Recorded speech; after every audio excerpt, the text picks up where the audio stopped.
Hi viewers, welcome to our channel. ప్రస్తుతం మనతో పాటు సీనియర్ జర్నలిస్ట్ దాము బాలా సార్ వారితో మాట్లాడదాం.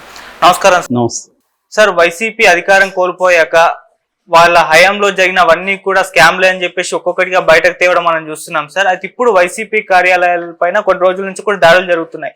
అసలు ఊరులో కూడా వీళ్ళు కార్యాలయాలు కట్టేశారు, ప్యాలెస్లు కట్టేశారు. కట్టడంలోనే 2000 కోట్ల స్కామ్ జరిగిందని చెప్పేసి వీళ్ళైతే ఆరోపిస్తున్నారు సార్. అసలు దీని గురించి మీరు ఏం చెప్తారు సార్?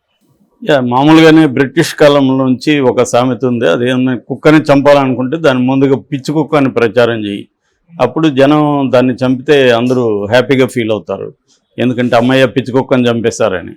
సో ఇది అప్పటి నుంచి కూడా కంటిన్యూ అవుతుంది. సో ఏదన్నా ఒక విధ్వంసం చేయాలంటే దాని వెనక స్కామ్ ఉంది, దాని అరాచకం ఉంది అనేది ప్రచారం చేయాలి. అదే తెలుగుదేశం చేస్తుంది. గతంలో వైసీపీ కూడా అదే పని చేసింది.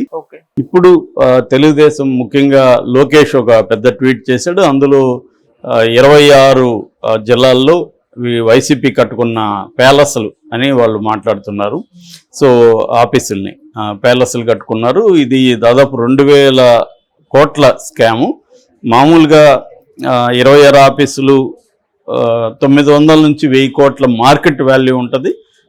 అనఫ్సేల్గా 2000 కోట్లు అంటే ఆఫీసులు, వాటి లోపల ఫర్నిచర్లు కావచ్చు, వాటికి డిజైనింగ్ కావచ్చు, అవన్నీ కలిపితే ఒక 2 కోట్ల వరకు ఉంటుంది అనేది వాళ్ళు చెబుతున్నారు. సో ఇది ఒక పెద్ద స్కాము.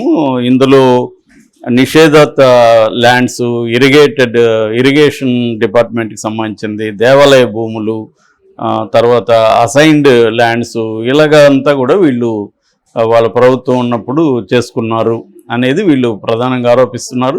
అందుకోసమే మేము తాడేపల్లిలో కూల్చేసాము, విశాఖలో నోటీసులు ఇచ్చాము, అనంతపురం, కర్నూలు, ఇలాగా అనేక జిల్లాల్లో కూడా నోటీసులు ఇస్తున్నాం. దాదాపు 26 ఆఫీసుల్ని కూల్చేస్తాము అనేది వాళ్ళకున్న ఇది.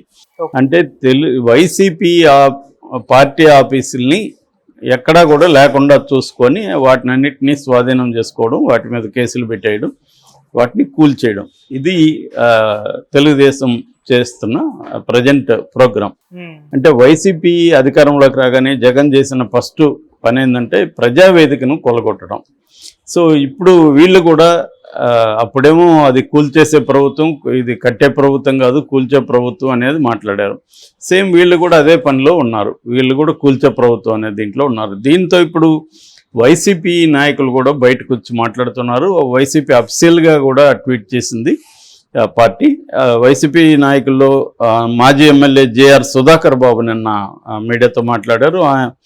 దాంతోపాటు వైసీపీ అఫీషియల్ హ్యాండిల్ కూడా తెలుగుదేశం ఆఫీసులు కూడా వాళ్ళ ఫోటోలు కూడా పెట్టి, ఇవన్నీ గుడిసెల, మావి ప్యాలెస్లు అయితే గుడిసెలు, అవి కూడా ప్యాలెస్ లాగే ఉన్నాయి. సో ఇక్కడ ఈవెన్ సిపిఎంఎల్ ఆఫీసులు చూసినా కూడా ప్యాలెస్, ఇంతంత ఆఫీసులు అవసరం అనిపిస్తుంది మనకి. కానీ పొలిటికల్ పార్టీలు, ఏ పార్టీ అధికారంలోకి ఉన్నా మిగతా పొలిటికల్ పార్టీలకు కూడా ఈ విషయంలో మాత్రం ఎక్కడ ఇబ్బంది పెట్టకుండా ఇచ్చేస్తూ ఉంటారు. గతంలో కూడా ఈవెన్ వైసీపీ అధికారంలో ఉన్నప్పుడు కూడా జరిగింది. యాక్చువల్గా వీళ్ళు చెప్తున్న దాని ప్రకారం తెలుగుదేశం అధికారంలో ఉన్నప్పుడు 2016లో ఒక జీవో ఇచ్చింది. ఆ జీవో ప్రకారం ఎకరా 1000 రూపాయల లెక్కన 33 ఏళ్లకి లీజ్ తీసుకోవచ్చు అనేది ఇచ్చింది. ఆ జీవో కిందనే మేము కట్టుకున్నాం అనేది వాళ్ళు చెప్తున్నారు. సో అట్లాగే తెలుగుదేశం వాళ్ళు కూడా ఎలాగ కట్టుకున్నారు అని సుధాకర్ బాబు ఒక ఎగ్జాంపుల్ చెప్పాడు. 1997లో హైదరాబాదులో ఎన్టీఆర్ ట్రస్ట్ భవన్ అని పేరు పెట్టారు.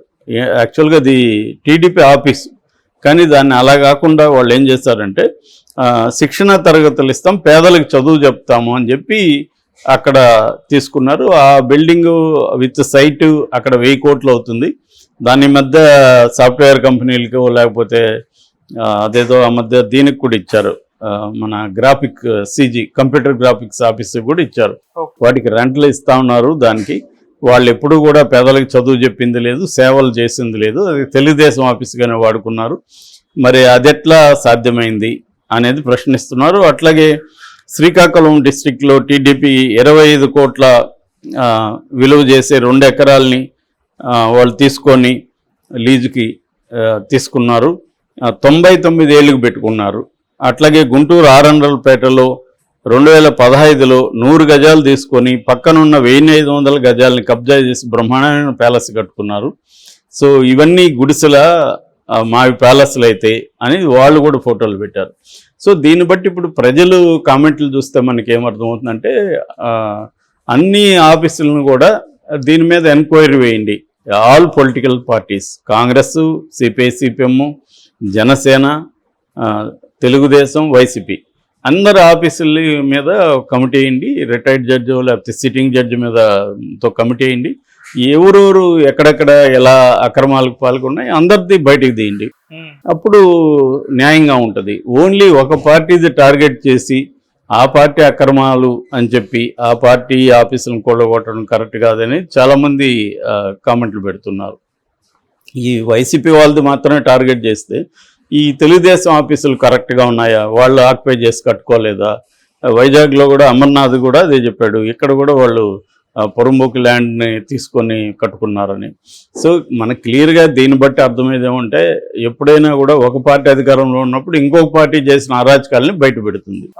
సో దాన్ని బట్టి కామన్ మ్యాన్కి అర్థమైందంటే ఈ ప్రతి పొలిటికల్ పార్టీ కూడా తన అధికారంలో ఉన్నప్పుడు రకరకాల పద్ధతుల్లో దుర్వినియోగం చేస్తుంది. ఒక పార్టీగా దుర్వినియోగం చేస్తుంది, వ్యక్తులుగా దుర్వినియోగం చేస్తారు. లేకపోతే 50 కోట్లు 60 కోట్లు 100 కోట్లు ఎలా ఖర్చు పెట్టారు ఎలక్షన్లో?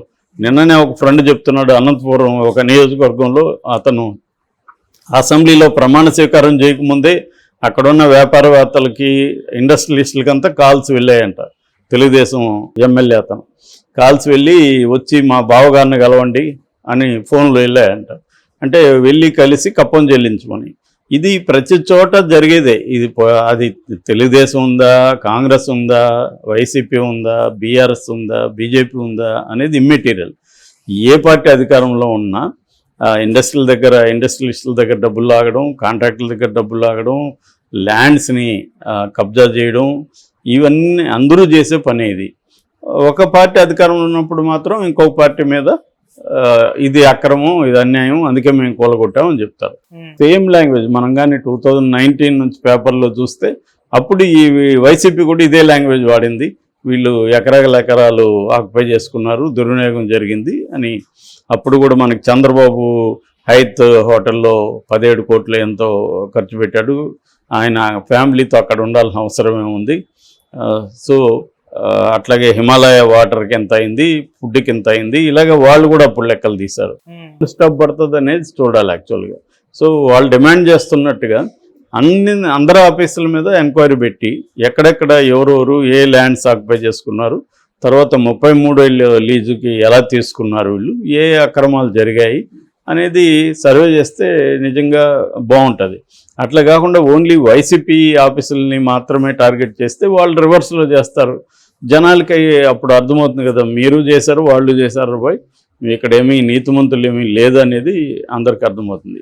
సో పొలిటికల్ పార్టీల పట్ల ఇప్పుడు ఇవాళ ఎవరికి కూడా ఏమీ భ్రమలు లేవు.